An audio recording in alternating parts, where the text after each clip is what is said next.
مسجدوں کی قدر کر لو، نہیں تو میرے بھائیوں وہ دن دور نہیں ہے کہ آج سے 5-6 مہینے پہلے آپ نے دیکھا کہ انہی مسجدوں کے دروازے ہمارے اوپر بند کر دیے گئے۔ میں نور کے تڑکے میں جس وقت اٹھا سو کر اللہ کی رحمت کے دروازے کھلے پائے، آسی کی صدا پہ جو مانگنے والا ہو ہاتھ اپنی عقیدت کے آگے میرے پھیلائے، جو رزق کا طالب ہو میں اس کو اسے دوں گا، جو طالب جنت ہو جنت کی طلب لائے، جس کو گناہوں سے بخشش کی تمنا ہو وہ اپنے گناہوں کی کثرت سے نہ گھبرائے۔ میں مائل بخشش ہوں وہ مائل توبہ ہوں، میں رحم سے بخشوں گا وہ شرم سے پچھتائے۔ یہ سنتے ہوئے جاری آنکھوں سے میری آنسو، قسمت میں محبت میں رونا جسے آ جائے۔ آقائے ودا پرور سائل ہوں تیرے در کا، میں اور تو کیا مانگوں تو ہی مجھے جائے۔ رسول مجتبیٰ کہیے، محمد مصطفیٰ کہیے، خدا کے بعد بس وہی ہے، اس کے بعد کیا کہیے۔ میرے سرکار کے نقش قدم ہے جنت کے فاصلے، یہی وہ منزل ہے جس کو مغفرت کا راستہ کہیے۔ سلام اس پر کہ جس نے بے قصوں کی دستگیری کی، سلام اس پر کہ جس نے بادشاہی میں فقیری کی،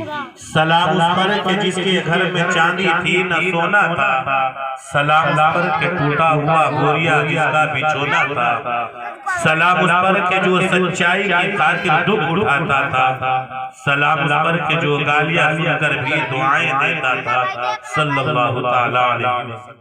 اللہ دو چیزوں کا حکم دیتا ہے جن میں سے ایک چیز پہلے نمبر کی ہے کہ اللہ پاک فرماتے ہیں اے میرے بندو تم میری ہی عبادت کرنا، میرے علاوہ کسی کی عبادت نہ کرنا، میرے علاوہ کسی کو معبود نہ ماننا، میرے علاوہ کسی کو مسجود نہ ماننا، میرے علاوہ کسی کو مقصود نہ ماننا۔ پہلے نمبر کی بات اللہ نے یہ ذکر کی، اپنی عبادت کا ذکر کیا، اور میرے بھائیوں اس کے بعد اپنے ذکر کے بعد اپنی عبادت کے تذکرے کے بعد اللہ جس چیز کا ذکر کر رہا ہے وہ کتنی ممتاز ہے کہ میرے بھائیو اسی آیت کے اندر نہیں، جبکہ اللہ تبارک و تعالیٰ نے جہاں بھی اپنی عبادت کا ذکر کیا وہیں اللہ پاک نے اس دوسری بات کو بھی بیان کیا، وَبِالْوَالِدَيْنِ اِحْسَانًا، اے لوگوں اپنے ماں باپ کے ساتھ میں اچھا سلوک کرو۔ آج کا نوجوان ماں باپ کو ستانے پر، آج کا نوجوان اپنے ماں باپ کے سامنے منہ بنا کر کے باتیں کرنے لگتا ہے۔ او نوجوان ذرا سوچ تو صحیح، اللہ نے تجھے ذرا سی جوانی کیا دے دی، اللہ تجھے ذرا سی صحت و تندرستی سے کیا نواز دیا، اللہ نے تجھے مکان دکان کا مالک کیا بنا دیا۔ آج تو باپ کو باپ کہنے کے لیے تیار نہیں ہے، آج تو ماں کو ماں کہنے کے لیے تیار نہیں ہے۔ او میرے بھائیو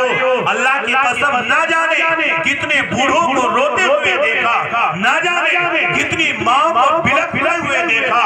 اور آپ جاؤ جو عاملوں کی چکر لگاتے ہیں پوچھو کتنے بزرگ کتنی مائیں آ کر کے تعویذ مانگتی ہیں، کوئی ایسا تعویذ دے دو، مولانا پانی پڑھ کر کے دے دو جس سے بچے ہمارا روکا ہو جائے، بچہ کہنے کے مطابق زندگی نہیں گزار رہا ہے۔ او نوجوانوں ان ماں باپ کی قدر کرو، ان کی عظمتوں کو سمجھو۔ اللہ کی قسم اگر میرے رب نے آج تمہیں دولت دے رکھی ہے، اللہ نے تمہیں صحت و تندرستی دے رکھی ہے، اس میں تیرا کوئی کمال نہیں ہے، کمال تیرے بوڑھے ماں باپ کا ہے، اس لیے کہ جس وقت تو رات میں بستر پر سو جاتا ہے تو کھرراٹے کی نیند لیتا ہے، اور یہ بڑھاپے کی عمر میں اپنی چارپائی کے اوپر کروٹ بدلتے بدلتے تیرے لیے دعائیں کرتے رہتے ہیں۔ او میرے بھائیو نوجوانوں آج ماں کے مقام کو ہم نے ایسے ہی معمولی سمجھ لیا، باپ کے مقام کو ایسے ہی معمولی سمجھ لیا، جبکہ میرا نبی آپ کا نبی جناب محمد الرسول اللہ صلی اللہ تعالیٰ علیہ وسلم کی ذات اقدس ہے،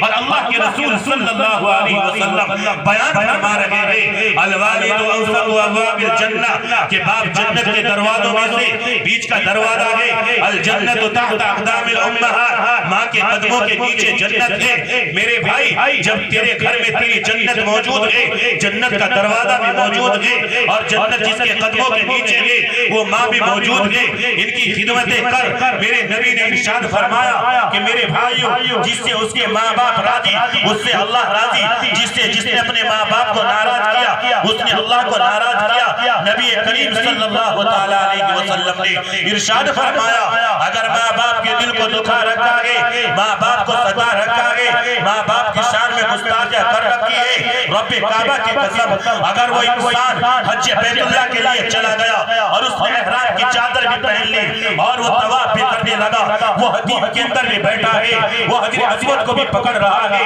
حضر اسود کا بوسہ لے رہا ہے، غلاف کعبہ کو چمٹ چمٹ کر کے وہ دعائیں کر رہا ہے، بیت اللہ کے دروازے کو پکڑ کر کے رو رو کر کے دعائیں کر رہا ہے۔ خدا کی قسم تیرا حتیم کے اندر بیٹھنا بھی قبول نہیں، تیرا غلاف کعبہ پکڑنا بھی کامیاب نہیں، تیرا حضر اسود کو بوسہ لینا بھی کامیاب نہیں، تیرا مزدلفہ میں جانا بھی قبول نہیں، تیرا رمی جمار کرنا بھی قبول نہیں، تیرا جو ہے صفا مروہ کے اندر دوڑ کر کے صحیح کرنا بھی قبول نہیں، جب تک کہ تو ماں باپ کو راضی نہیں کرے گا۔ وہ لوگوں کیا مقام ہے ماں کا؟ آؤ اللہ کے رسول صلی اللہ علیہ وسلم کی احادیثوں کو دیکھتے ہیں۔ ایک موقع پر اللہ کے رسول صلی اللہ علیہ وسلم سے کسی نے معلوم کیا یا رسول اللہ ماں کا مقام بتائیے کیا ہے، ماں کا مقام بتائیے کیا ہے۔ میرے نبی نے ارشاد فرمایا لوگوں یہ تم نے کیا سوال کر لیا، میں محمد بتاتا ہوں کہ ماں کا مقام کیا ہے۔ عشاء کی نماز کا وقت ہوتا اور میں عشاء کی نماز پڑھانے کے لیے مسجد میں مصلی پر آ جاتا، صحابہ پیچھے ہوتے، میں امام بنا ہوا ہوتا اور میں تکبیر تحریمہ کہہ کر کے نماز کی نیت باندھ کر کے کھڑا ہو جاتا اور میری ماں آمینہ زندہ ہوتی اور وہ مجھے آواز دیتی بیٹا محمد بیٹا محمد، تو لوگوں میں نماز کی نیت توڑ دیتا، پہلے ماں کی بات کو سنتا۔ جس ماں کو میرے بھائیوں آج ہم گالی دینے پر آمادہ ہو جاتے ہیں، جس باپ کو جب وہ باپ 55-60 سال کی عمر کا ہو جاتا ہے اور نوجوان بچہ ہے کمرے کے اندر پڑا ہوا ہے اور باہر برآمدے کے اندر باپ کی چارپائی پڑی ہوئی ہے اور باپ زور سے کھانس دیتا ہے، اس نوجوان کو اس کا کھانسنا بھی گوارا نہیں ہوتا اور وہ بوڑھی ماں جو 55-60 سال کی عمر ہو جاتی ہے اور 55-60 سال کی عمر میں اس کا جوان بچہ اپنے کمرے کے اندر بیوی بچوں کے ساتھ کھیل رہا ہے اور ان کے ساتھ باتوں میں مشغول ہے اور یہ بوڑھی ماں زور سے کسی چیز کا سوال کر لیتی ہے، وہ بچہ چلا کر کے کہتا ہے کیا ہو گیا ہے بڑھیا تجھے، کیوں چلاتی رہتی ہے، کیا ہو گیا ہے بڑے میاں تجھے، کیوں چلاتا رہتا ہے۔ وہ نوجوان سوچ وقت رہی جس کو تو بڑے میاں کہہ رہا ہے، جس کو تو بڑھیا کہہ رہا ہے، جا اٹھا اب سے 25 سال پہلا اپنا زمانہ اٹھا کر کے دیکھ، جب تو چلنا بھی نہیں جانتا تھا، جب تو بولنا بھی نہیں جانتا تھا، تجھے تو پاخانہ کرنے کے بعد پاخانہ کھلنے کی بھی تمیز نہیں تھی۔ یہی وہ ماں ہے جب تو بچپن میں بیمار پڑتا تھا اور تو دودھ پیتا تھا اور تجھے پیچس کی بیماری لگ جاتی تھی، دست تجھے لگ جاتے تھے اور سردی کا موسم ہوتا تھا اور یہی ماں رات میں تو نے اس ماں کے اوپر ایک مرتبہ پیشاب کیا، اس ماں نے اس کپڑے کو اٹھایا اور سوکھا کپڑا بچھا دیا، پھر تو نے دوسری مرتبہ اسی بستر کے اوپر پاخانہ کر دیا۔ اس ماں کو غصہ نہ آیا، اس ماں نے سوچا میرے بچے کی طبیعت خراب ہے، ماں نے وہ گیلا کپڑا اٹھایا تجھے صاف کیا، دوسرا سوکھا کپڑا بچھا دیا، پھر اسی رات میں تو نے تیسری مرتبہ پاخانہ پیشاب کیا، پھر بھی اس ماں کو غصہ نہ آیا، اس ماں نے تجھے اپنے تن سے جدا نہ کیا، اس ماں نے تجھے اپنے بدن سے جدا نہ کیا۔ تیسری مرتبہ بھی ماں جو ہے اس سوکھے کپڑے کو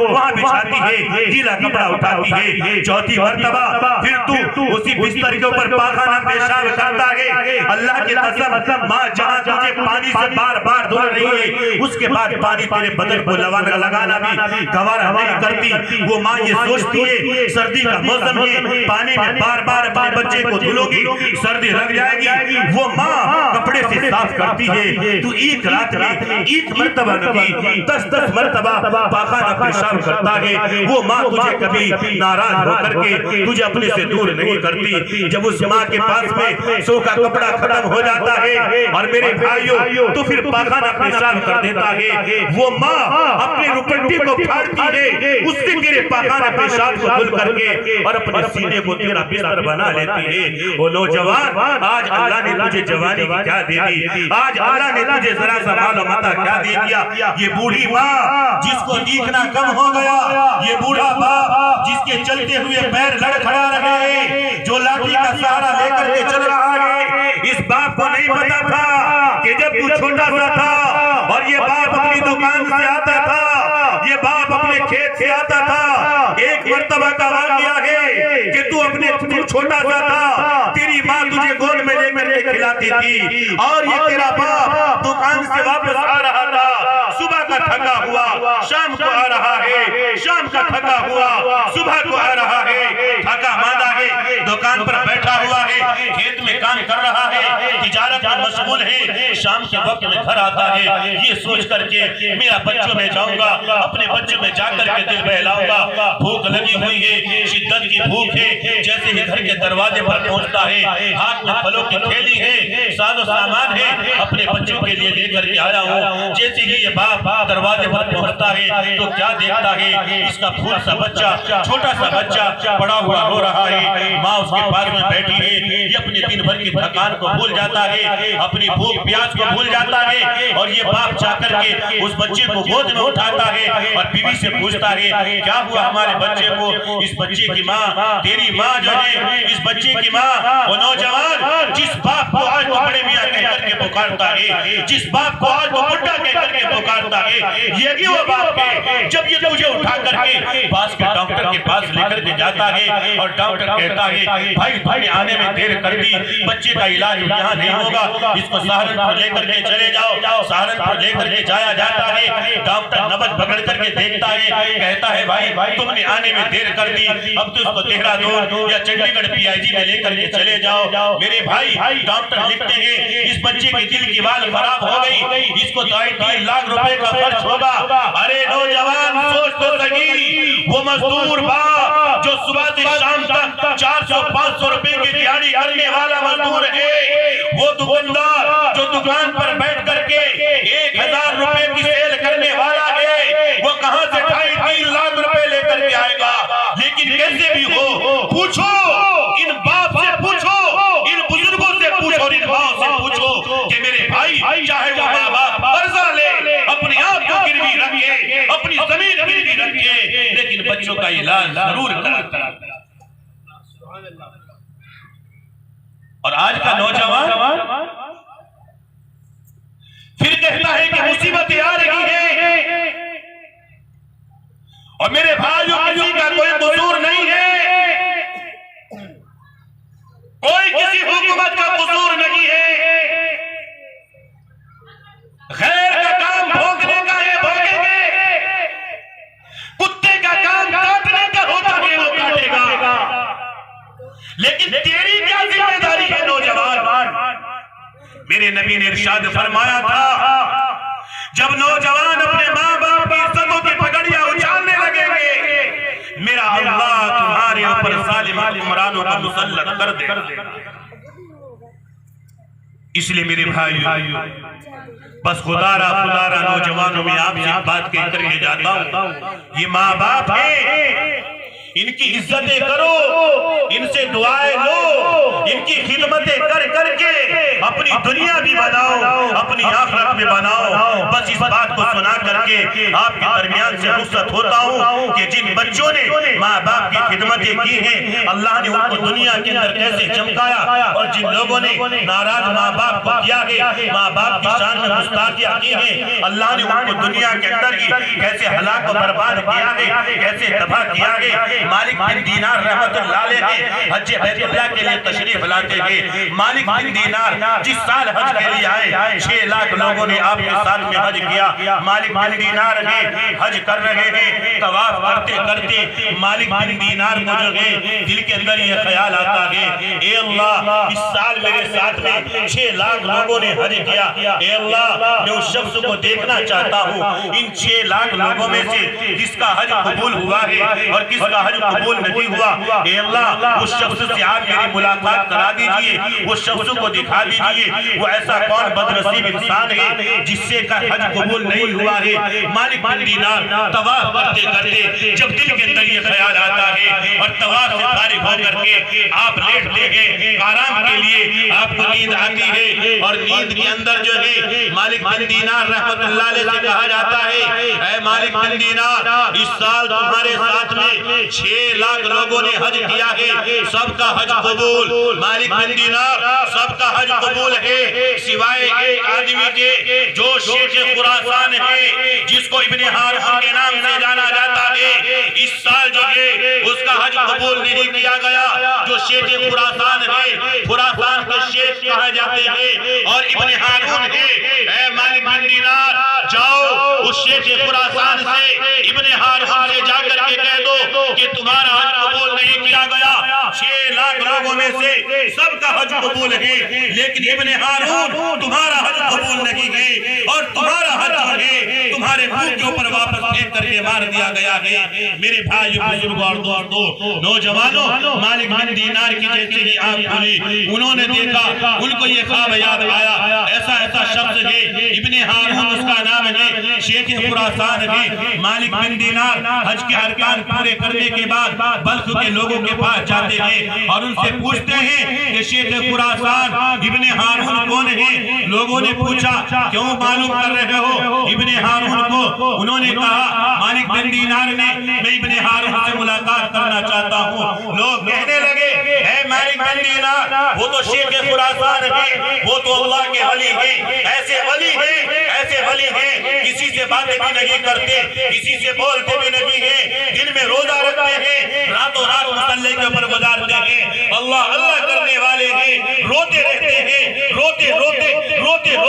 ساری رات گزر جاتی ہے۔ ایسے بزرگ ہیں۔ مالک بن دینار کہتے ہیں میں شیخ خراسان کا پتہ کرتا ہوں۔ انہوں نے کہا اے مالک بن دینار ابن ہارون تمہیں مینا کے کسی میدان کے کسی کونے میں یا مزدلفہ میں یا عرفات میں ملیں گے۔ میں مینا کی طرف کو جاتا ہوں، کیا دیکھتا ہوں کہ ابن ہارون جو ہے نماز کی نیت باندھے ہوئے کھڑے ہیں۔ جیسے ہی میں اور قریب کو جاتا ہوں وہ سلام پھیرتے ہیں، پیچھے مڑ کر کے دیکھا کہ مالک بن دینار آ رہے ہیں۔ ابن ہارون مالک بن دینار فرماتے ہیں لوگوں اس سے پہلے کہ میں ابن ہارون کے شیخ خراسان کے قریب جاتا انہوں نے دور سے ہی دیکھ کر کے مجھے کہا مالک بن دینار آؤ مالک بن دینار کیا خواب تم دیکھ کر کے آئے ہو؟ آؤ مالک بن دینار بتاؤ مجھے تم کیا خواب دیکھ کر کے آئے ہو؟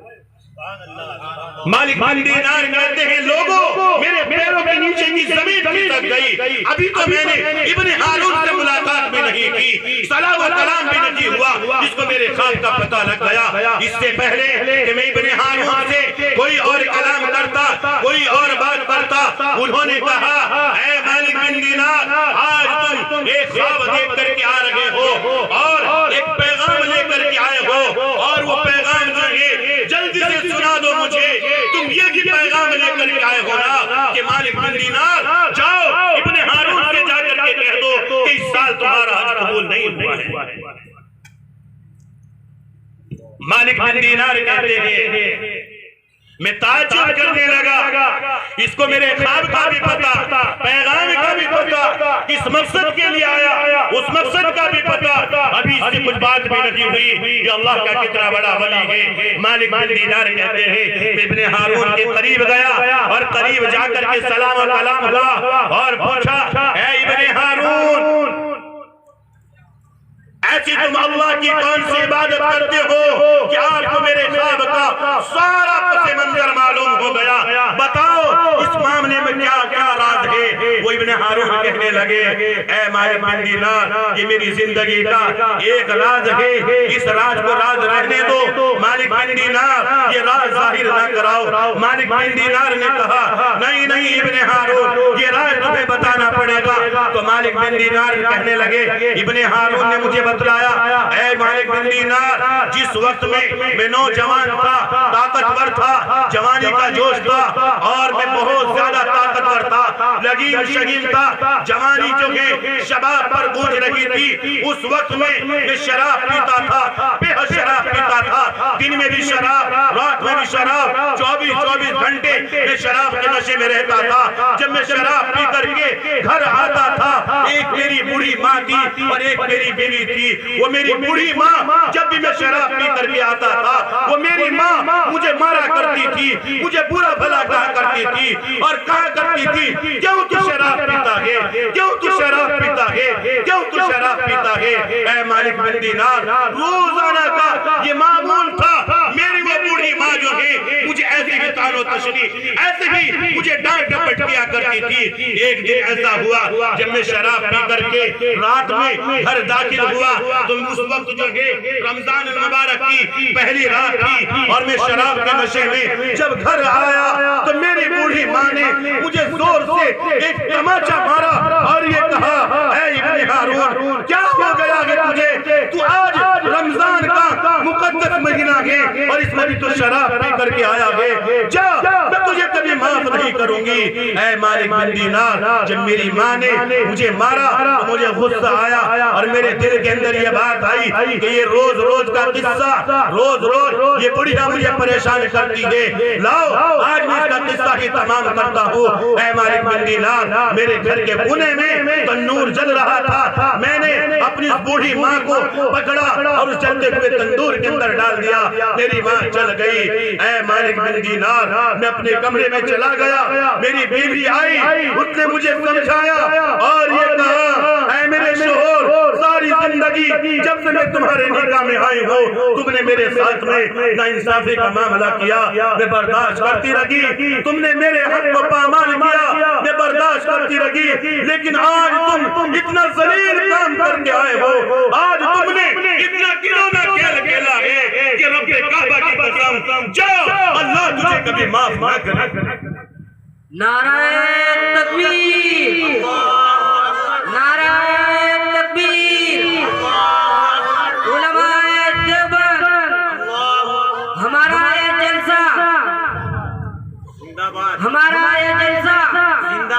حضرت مولانا ہاشم صاحب، حضرت مولانا عالم صاحب، حضرت مولانا نعمتullah صاحب، حضرت مولانا شمساد صاحب، ہمارا یہ جلسہ، ہماری یہ بستی، ہماری یہ مسجد، نعرہ تکبیر، اور کہا کہ جا اللہ تجھے کبھی معاف نہ کرے۔ اے مالک بن دینار، جب صبح ہوئی میرا نشہ اترا، مجھے احساس ہوا اے ابن ہارون یہ تو نے کیا گناہ کر لیا۔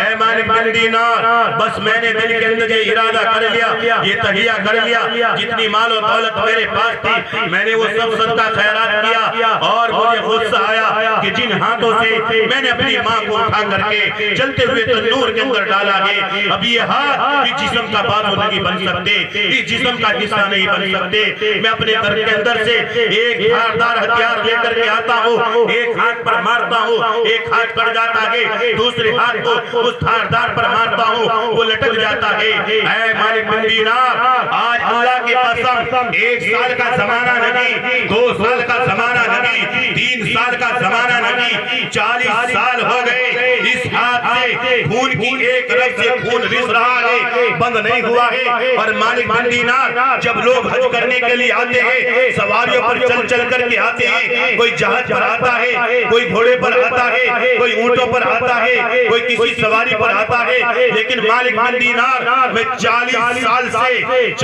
سال سے لگاتار حج کرنے کے لیے آ رہا ہوں، اور نہ کسی جہاز پر آتا ہوں اور نہ کسی گھوڑے پر آتا ہوں، بلکہ پیدل چل کر کے آتا ہوں، اور 40 سال سے میں یہ مجدہ سن رہا ہوں۔ جب حج کے ارکان پورے ہو جاتے ہیں اور میں یہاں آ کر کے بیٹھ جاتا ہوں تو ایک قاصد آتا ہے اور ہر سال آ کر کے مجھے یہی پیغام سناتا ہے، اے ابن ہارون، اے ابن ہارون، اس سال بھی تمہارا حج قبول نہیں ہوا ہے۔ اے مالک بن دینار، یہ معاملہ میرے ساتھ میں کوئی نیا نہیں ہے بلکہ 40 سال سے ہو رہا ہے۔ اے میرے بھائیوں، نوجوانوں، مکہ باز کے رہنے والوں، واقعہ جو ہے تفصیل ہے لیکن مختصراً یہ کرتا ہوں کہ بھائی جب حشر کا میدان قائم ہوگا کوئی کسی کا پرسانی حال نہیں ہوگا، اور وہاں ہر ایک انسان کی ایک دوسرے سے ملاقات ہوگی. یہ ماں باپ بھی ہوں گے، یہ بیٹا بھی ہوگا، یہ ماں بھی ہوگی. جب اس بیٹے کے باری آئے گی، اس بیٹے کے بارے میں جہنم کا فیصلہ لکھ دیا جائے گا، اور اس بوڑھی ماں کے بارے میں جنت کا فیصلہ لکھ دیا جائے گا. جب اس ماں کو خوشخبری ملے گی کہ تمہارے حق میں جنت کا فیصلہ لکھ دیا گیا ہے، جاؤ تم جنت میں چلے جاؤ. وہ بوڑھی ماں جس کے بچے نے اس کو اپنے ہاتھوں سے جلتے ہوئے تنور میں ڈالا تھا، وہ ماں یہ کہے گی، اے اللہ اے اللہ یہ تو بتا میرا بیٹا کہاں ہے. اللہ کی طرف سے آواز آئے گی، تمہارے بیٹے نے اتنا بڑا گناہ کیا ہے، اور اس کو جو ہے اس گناہ کی وجہ سے جہنم میں بھیجا جا رہا ہے، اس کو جہنم میں ڈال دیا گیا. تو وہ بوڑھی ماں روتے روتے یہ کہے گی، اے میرے اللہ، اے میرے پاک پروردگار، میں ایسی جنت میں جا کر کے کیا کروں گی جس جنت میں میرا بیٹا ہی نہیں ہے. میں نہیں جا سکتی ہوں جنت میں. اے اللہ، اگر جنت میں بھیجنا ہے تو میرے بیٹے کو معاف کر دے. میں نے بھی اپنے بیٹے کو معاف کر دیا. وہ نوجوانوں، یہ ماں کی محبت ہوتی ہے، اور باپ کی محبت کیا ہوتی ہے کہ ایک نوجوان 10 سال تک اپنے باپ سے بات نہ کرے، باپ سے لڑائی کر کے دوسرے شہر میں رہنے لگے، دوسرے محلے میں رہنے لگے، دوسرا گھر بنا کر کے رہنے لگے، ماں باپ سے ناراض ہو کر کے. اور 10 سال کے بعد جب وہ جلسہ سنتا ہے مکہ آباد کے محلے میں مسجد ابوبکر صدیق کی نسبت سے، تو میرے بھائیوں اس کو جلسے میں یہ اعلان کرایا جاتا ہے، اس کو جلسے میں اللہ کے نبی صلی اللہ علیہ وسلم کی یہ حدیث سنائی جاتی ہے کہ الوالد اوسط ابواب الجنہ، الجنۃ تحت اقدام الامہات. اس کو بتلایا جاتا ہے، وہ نوجوان تیرا باپ جو ہے وہ جنت کے دروازوں میں سے بیچ کا دروازہ ہے، اور تیری ماں کے قدموں کے نیچے جنت ہے. تو 10 سال تک ناراض ہونے کے بعد جس وقت یہ نوجوان رات میں اپنے گھر جائے گا یا دن میں اپنے گھر جائے گا، اور بوڑھے ماں باپ کے سامنے ہاتھ جوڑ کر کے کھڑا ہو جائے گا اور یہ کہے گا، ابا مجھ سے غلطی ہو گئی، مجھے معاف کر دو. اماں مجھ سے غلطی ہو گئی، مجھے معاف کر دو. ابا میں نے آپ کا بہت دل دکھایا، اماں میں نے آپ کا بہت دل دکھایا، اماں میں تجھے ناراض کرتا رہا، ابا میں تیرے دل کو توڑتا رہا، اماں مجھے ناراض کر دے، مجھے پتہ نہیں تھا، میں بہک گیا تھا، میں غفلت میں تھا. اماں میں آج جلسے سے اپنے نبی کی حدیث سن کر کے آیا کہ تیرے پیروں کے نیچے جنت ہے. ابا تیرے جنت کے دروازے میں سے بیچ کا دروازہ ہے، ابا مجھے معاف کر دے، اماں مجھے معاف کر دے. میرے رب کی قسم، ماں کا دل اتنا نرم ہوتا ہے، باپ کا دل اتنا نرم ہوتا ہے کہ ماں باپ اپنے بچے کی آنکھوں میں آنسو دیکھنا گوارا نہیں کرتے. وہ اپنے بچے کو سینے سے لگا لیتے ہیں اور یہ کہتے ہیں، میرے لال، میرے بچے، جا جا میں نے تجھے معاف کر دیا. وہ نوجوانوں، میں آپ سے کہہ کر کے جاتا ہوں، اللہ کی قسم، اللہ کی قسم، اگر تمہارا کاروبار نہیں چل رہا ہے، اگر تمہاری دکانیں نہیں چل رہی ہیں، اگر تم بیماری سے شفا یاب نہیں ہو رہے ہیں، میرے بھائی اب تک کہ اگر ماں باپ کی نافرمانی کی تو کی، لیکن یہ جلسے سے ختم ہونے کے بعد ابھی جا کر کے باپ کے قدموں کو پکڑ لینا، ماں کے پیروں کو پکڑ لینا. اور میرے بھائی جب تم اپنا پاخانہ پیشاب کر کے اپنے ہاتھ سے دھلتے ہو، یہ ذلیل کام ہے. اور میرے بھائی جس ماں نے تیرے منہ کو دھلا ہے، میرے بھائی جس ماں کے اوپر تو نے سینکڑوں مرتبہ کے کپڑوں پر پاخانہ پیشاب کیا گیا، جس باپ کے بستر پر پڑھ کر کے تو پاخانہ پیشاب کرتا تھا، آج اس باپ کے قدموں کو پکڑ کر کے روتے ہوئے تجھے کیا ڈر لگتا ہے؟ میرے بھائی اللہ کی قسم، تو 1000 بزرگوں کے پاس چلا جا، 1000 چلے لگا دے، اگر ماں باپ سے ناراض ہے کوئی دعا تیری قابل قبول نہیں ہے جب تک تو ماں باپ کو راضی نہیں کرے. اس لیے میرے بھائیو، نوجوانوں، یہ اللہ کی بہت بڑی نعمت ہے. اللہ نے آپ کو ماں باپ کی دولت کو نواز رکھا ہے، اور جن کے ماں باپ اس دنیا میں نہیں ہیں، اور میرے بھائیو، اور وہ افسوس کرے کہ ہم اپنے ماں باپ کی خدمتیں کر کے اپنے اللہ کو کیسے راضی کریں. اور میرے بھائیو، آپ کے اوپر اللہ نے جو داد و دہشت کے دروازے کھولے گئے، میرے رب نے جو آپ کو کاروبار دیا ہے، میرے رب نے جو آپ کو صحت و تندرستی دی ہے، میرے رب نے جو آپ کو کمائی کے پیسے دیے ہیں، اور میرے بھائیو اس میں سے اپنے آبا و اجداد کے لیے، اپنے ماں باپ کے لیے، صدقہ جاریہ کے لیے کوئی ایسا کام کرو کہ میرے بھائیو جو ان کی روح کو جو ہے ثواب پہنچتا رہے. او میرے بھائیو، مکہ باز کے رہنے والوں، میرا مزاج ہے عام طور پر ایک بات کہہ کر کے جاتا ہوں، اگرچہ یہ بات آپ کو کڑوی لگے گی، او اور میرے بھائیوں یہ مسجد ابو بکر صدیق جو آپ کے محلے میں تعمیر ہو رہی ہے، میرے بھائی یہ اللہ کا گھر ہے، میرے بھائی میرا یہ آپ کا گھر نہیں ہے، کسی منتری ریاست کے MLA کا گھر نہیں ہے، میرے بھائیوں یہ شہنشاہوں کے شہنشاہ رب کائنات کا گھر ہے، اور میرے بھائیوں وہ رب کریم اس کی ذات بے نیاز ہے، وہ کسی کا محتاج نہیں ہے، اور میرے بھائیوں ایسی بے نیاز ذات ہے، ایسی بے نیاز ذات ہے کہ میرے بھائی وہ جب چاہے، جس سے چاہے، جس وقت چاہے، جس زمانے میں چاہے اپنے دین کا کام لے سکتا ہے، اپنے گھر کی حفاظت کرا سکتا ہے۔ اور میرے بھائیوں مکہ آباد کے نوجوانوں، بزرگوں، ماں بہنوں، یہ مسجد کا تعمیری کام شروع ہوا، آپ اس کو اپنی زندگی میں میرے بھائیوں اپنے لیے سعادت سمجھے، نیک وقتی سمجھے، نہیں تو میرے بھائی وہ رب قادر مطلق ہے۔ آج سے پہلے میرے بھائیوں اب سے پہلے جو یہاں لوگ تھے اللہ چاہتا ان سے یہ کام لے لیتا، یہ اب سے 10 سال کے بعد جو لوگ آنے والے ہیں اللہ ان سے یہ کام لے لیتا، لیکن میرے بھائیوں میرے رب نے آپ کے حصے میں، آپ کے پلے میں یہ دولت عظمیٰ ڈالی ہے۔ اور میرے بھائیوں کیسے میرے رب کی ذات بے نیاز ہے، میرے بھائیوں قرآن گواہ ہے، پوچھیں علماء سے کہ جس وقت میں بیت اللہ کے اوپر ابرہہ نام کا ایک بادشاہ تھا، اور میرے بھائیوں اس بادشاہ نے بیت اللہ کو کھانے کے لیے ہاتھیوں کا لشکر لے کر کے حملہ کیا تھا، اور مکہ کے لوگوں نے اس وقت تک کہ میرے بھائیوں ہاتھیوں کو نہیں دیکھا تھا، مکے کے لوگ جو ہیں میرے بھائیوں مکہ چھوڑ کر کے باہر جانے لگے۔ اور میرے بھائیوں میرے اللہ نے اپنے گھر کی کیسے حفاظت کرائی کہ میرے بھائیوں اللہ نے پرندوں کو جو ابابیل علم تر کیف فعل ربک باصحاب الفیل، میرے بھائیوں اللہ نے پرندوں کا ایک جھٹ بھیجا اور اس کے ذریعے سے جو ہے اپنے گھر کی حفاظت کرائی۔ اور میرے بھائیوں یہ مسجد ابو بکر صدیق اللہ کا گھر ہے، سب کچھ اللہ نے ہمیں اور آپ کو دیا ہے، آل دی، میرے بھائیوں کاروبار دیا، صحت و تندرستی دی، جس کے اوپر اللہ کا شکر ادا کرے۔ اور میرے بھائیوں اس طریقے سے اپنے ذہنوں کو بناؤ کہ جس طریقے سے میرے بھائیوں اللہ کے رسول صلی اللہ علیہ وسلم کے صحابہ کا تھا، جس وقت مسجد نبوی میرے بھائیوں جو آج مسجد نبوی ہے، اتنی بڑی مسجد نبوی نہیں تھی، چھوٹی مسجد نبوی تھی، لوگ اسلام کے اندر جو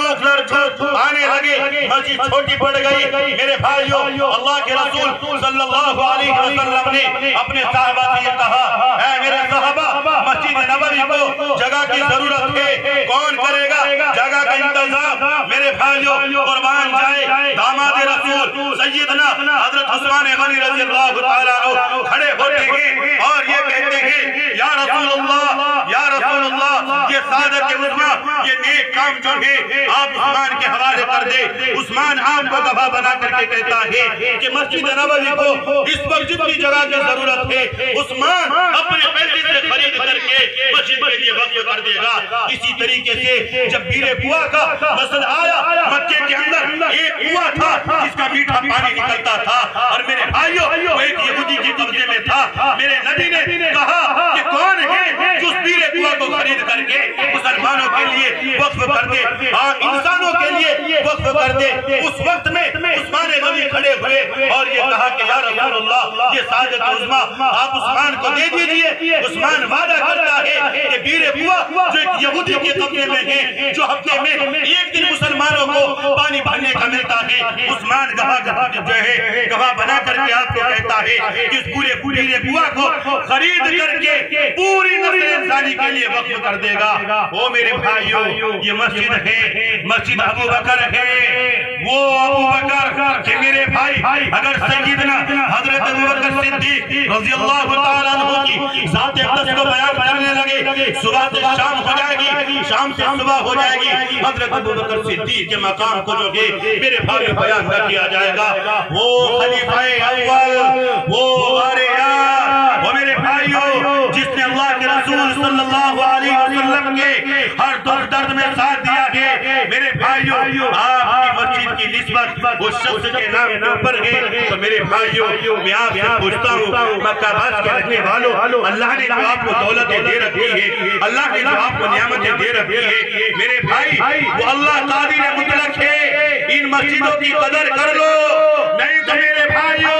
وہ دن دور نہیں ہے 4 سے 5-6 مہینے پہلے آپ نے دیکھا کہ انہی مسجدوں کے دروازے ہمارے اوپر بند کر دیے گئے تھے ہر انسان رو رہا ہے کاروبار نہیں چل رہا ہے 100 کا نوٹ گم ہو جائے ایسا ہوتا ہے لیکن رب کعبہ کی قسم آج ایک سال ہونے کے قریب ہے بیت اللہ کے دروازے ہم گنہ گاروں کے لیے بند ہو گئے کسی کا احساس نہیں تھی 4 مہینے 6 لاکھ آدمی عمرہ کرتے تھے اس بیت اللہ کے دروازے ہماری بدعمالیوں کی وجہ سے جس وقت بند ہوئے میرے بھائی ہمارے حضرت مولانا محمد ہاشم صاحب جیسے بزرگ ان اللہ والوں سے پوچھو ان کی چیخیں نکل گئی اللہ نے کیا ہو گیا رمضان کا مقدس مہینہ جس کی فرید ابھی نام اللہ سے ہو رہے تھے اس رمضان کے مہینے میں میرے بھائیوں مسجد میں جانے کی ہمیں اجازت تک نہ ملی وہ میرے بھائیوں اگر ہم اسی طریقے سے ناقدری کر کے رکھیں ان علماء کی ان مسجدوں کی ان مدارسوں کی تو میرے بھائیوں میرا اللہ یہ بھی کر کے دکھاتا ہے کہ میں ان مسجدوں کے دروازے بھی تمہارے اوپر بند کر سکتا ہوں اس لئے میرے بھائیو اللہ سے دعا کرے اللہ ہمیں اس طرح کی پریشانیوں سے بچا کر کے رکھے یہ مسجد ابوبکر صدیق آپ کی محلے کی مسجد ہے آپ کے اوپر اس کا سب سے زیادہ حق ہے بتاؤ کون ہے میرا بھائی اللہ کا دیوانہ